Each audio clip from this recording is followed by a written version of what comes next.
আসসালামু আলাইকুম রহমতুল্লাহি ওয়া বারাকাতুহু। আমি আপনাদেরকে একটা বিষয়ে জানাতে চাই, সেটা হচ্ছে আহ, স্বামী স্ত্রী সম্পর্কে বিচ্ছেদ হয় কেন। আসলে এর সঠিক ব্যাখ্যা দেওয়া খুব কঠিন, তবে আমার অভিজ্ঞতা থেকে এটা আমি ভালো বুঝতে পারছি। সেটা হচ্ছে এই যে স্বামী স্ত্রী যদি নিজেদের সম্পর্কটাকে পারিবারিক বা পরিবার ভিত্তিক মনে করে, তাহলে সে স্বামী স্ত্রীর সম্পর্ক কখনোই নষ্ট হয় না, বিচ্ছিন্ন হতে পারে না। সত্য কথা বলতে কি, আমরা সম্পর্ক তৈরি করতে যে আইন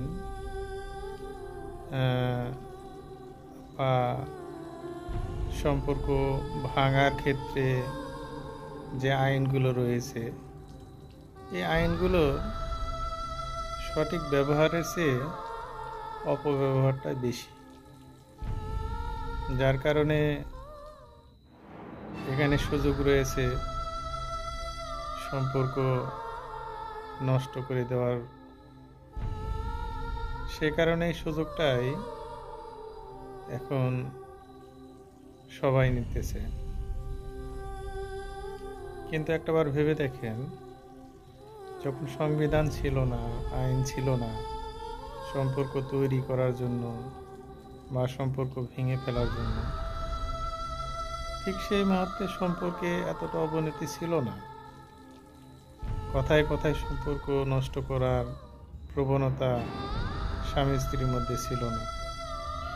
তাহলে কি আমরা ধরে নিতে পারি না যে পারিবারিক শিক্ষা, পরিবার ভিত্তিক শিক্ষা, এগুলোর অবনতির কারণে, অবক্ষয়ের কারণে আজ স্বামী স্ত্রীর সম্পর্কে তিক্ততা এসেছে, স্বামী স্ত্রীর পবিত্র সম্পর্ক বিচ্ছেদে পরিণত হচ্ছে।